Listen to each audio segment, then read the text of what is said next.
I want to just deal with the substantive issue, the absolutely horrendous murders in Washington, D.C. of two Israeli embassy officials, and how it is being handled and why it has happened. Now, I don't think for a second that Keir Starmer is directly responsible in any way. I don't think that he is to blame. I don't think David Lammy is to blame. However, there is an atmosphere which has been created by a number of countries, including our own, including Canada and France, in regard to what Israel is doing at the moment. There's undoubtedly a very, very horrific humanitarian situation in Gaza, which we do need to talk about. But there's absolutely no excuse, there's no qualification, there is absolutely no reason why these two Israeli officials should have been targeted in any way. It is horrendous, it is awful. I woke up to the news today and was just absolutely shocked, and also kind of not shocked, but also just devastated by what happened. Nocole Lampert is with me, who's a journalist who follows these issues. Nicole, first of all, your reaction to what happened in Washington. It's just dreadful. It's horrendous, as you say. It was horrendous to wake up to, but didn't feel surprising at all. I felt over the last few months this kind of ramping up, and particularly in the last week, actually, particularly in this country, with the rhetoric, with the Gary Lineker thing, even with Eurovision, it's felt like this, that we're in this pot, that we're reaching boiling point, and that it felt like something bad was going to happen. So it was both horrific and not surprising. And one of the saddest and most sadly ironic things is, you know, you were talking about the letter that Keir Starmer had done with Macron and Carney from Canada, and Hamas welcomed that letter. Yeah. And then one of the last things that Yaron Levchinsky, who was the man that was murdered, that he retweeted, was something from the Israeli embassy saying, if Hamas are on your side, you're on the wrong side of history. Well, it's very interesting you should say that. And earlier, the Israeli Foreign Minister, Gideon Saar, spoke at a press conference attacking our government and indeed governments around the world for believing, as he put it, Hamas propaganda. This is what he said. I have been worried for the past few months that something like this would happen. This is the direct result of toxic anti-Semitic incitement against Israel and Jews around the world that has been going on since the October 7th massacre. Recently, we have witnessed an unprecedented wave of terror attacks and attempts against Israeli missions around the world, with an emphasis on Europe. There is a direct line connecting anti-Semitic and anti-Israeli incitement to this murder. This incitement is also done by leaders and officials of many countries and international organizations, especially from Europe. These libels about genocide, crimes against humanity, and murdering babies paved the way exactly for such murders. This is what happens when leaders in the world surrender to the Palestinian terrorist propaganda and serve it. The statements and attacks blame Israel instead of Hamas.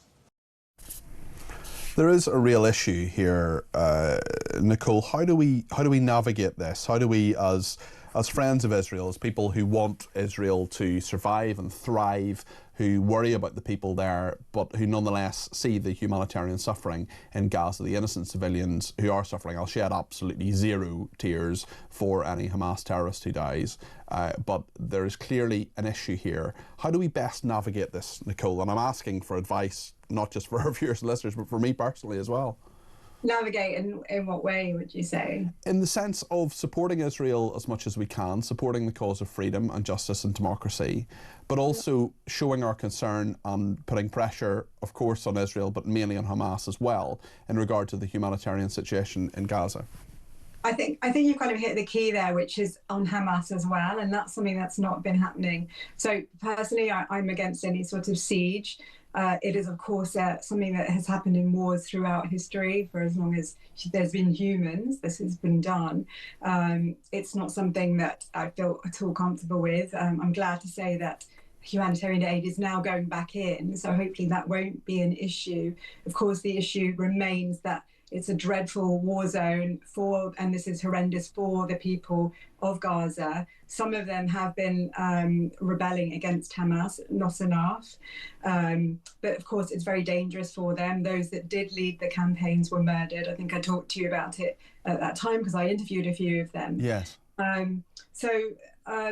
I think one thing we need to do is just keep remembering and keep bringing up Hamas. And that's something that really struck me when David Lammy spoke in the Commons the other day. And he was talking about Israel bombing hospitals, but didn't mention that in the hospital that was bombed last week, that's where you had the Hamas leader and several other Hamas leaders. So if you're not if you're not criticizing Hamas for using hospitals and schools and for using their own people as human shields, then you're doing the entire war a disservice, which is why Hamas feels entitled to continue this, knowing it has the tacit support of the West, which refuses to call it out. It does astound me, I have to say. And the propaganda victory, sorry to interrupt you, Nicole, but on the propaganda victory that's part of that as well, because Hamas doesn't care about its own people. Hamas wants the total of deaths to be as high as possible, because that means people blame Israel, when actually they're putting those people at risk in terms of having their headquarters, as they have right throughout this war and previously, in places like hospitals and schools. Yeah. So you've got this ironic situation of people in Gaza calling out Hamas, and you've got supposed pro-Palestinians in this country refusing to do the same. So while and all the while it massively underreported by so much of the media. I mean, I've been retweeting as much as I can. I've been talking about it on these programs. The fact is, there are an increasing number of people in Gaza who've had it. Who've had it with Hamas, who want Hamas to go. How often do we see that on our big bulletins and news stations? That's something that needs to be examined so much more. Yeah, we also have Palestinians who are writing in English who are anti-Hamas Palestinians saying, if you're on our side, please show it. Stop being so pro-Hamas. But what we are seeing is that this great movement, these people that are marching in our streets, it's not actually about the Palestinians. They don't care about them, because if they did, they would be calling out Hamas. They care about, this is an anti-Western movement. And, an Israel fight is a fight that is a fight for Western values, for the West. It's against Islamic extremism. But what we have on our streets and all of that is we have this weird marriage of Islamism and the far left, who want a revolution. They don't.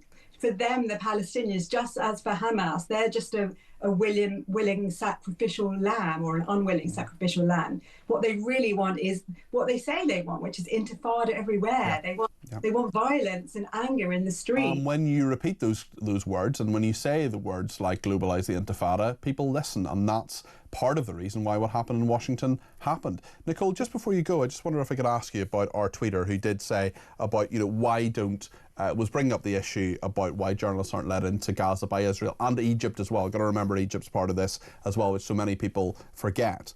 I just wonder whether you're in favour of independent journalists being allowed into Gaza. I know I am. Obviously, there's a huge risk of kidnap and all the rest of it, but there are many very experienced journalists who go into very, very difficult war zones all the time. I am in favour of journalists going in, because I think at the moment all we are seeing is propaganda coming from Hamas.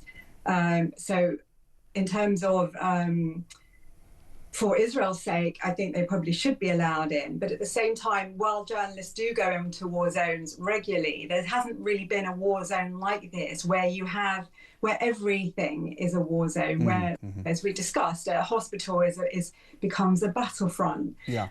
So that makes it more dangerous. There have been journalists that have gone into Gaza embedded with the IDF. And I don't know how safe journalists are going to be just running around Gaza, because of course there is the other idea that Hamas are still in control of large parts of Gaza. So if they're not embedded with the IDF, are they therefore at the behest of Hamas, and how does that help anybody? Very good points, well made as always. Nicole Lampert, journalist there, thank you